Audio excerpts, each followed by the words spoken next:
My name is Mark and I'm going to help you understand this method using this simple illustration question from Management Accounting of CPA Intermediate level. So the first step before any computation is for us to understand what the question is asking, and after analyzing this question we will realize that ABC Limited produced 7,000 units and the total cost incurred was 300,000. It's also worth noting that costs have already been classified according to their cost behavior,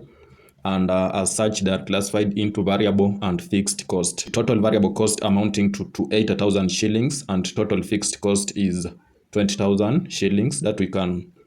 get from the table. So we are required to determine the cost equation using account analysis method, and the second thing that we are required to do is to determine the cost of producing 1,400 units. So the first step is for us to calculate variable cost per unit, that is B, and the variable cost per unit we are going to take the total variable cost and divide by the number of units produced. That's why you're taking to 80,000 divided by 7,000 to get shillings 40 as our variable cost per unit.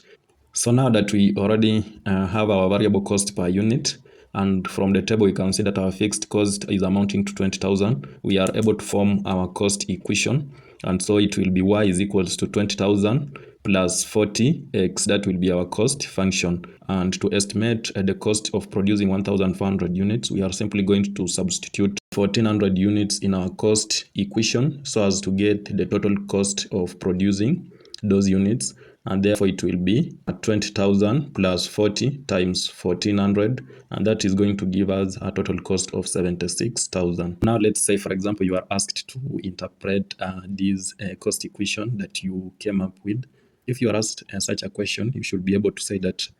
the cost equation y is equals to 20,000 plus 40x simply means that the company will always incur 20,000 in fixed costs regardless of the production level, and every additional unit produced will add 40 shillings to the total cost.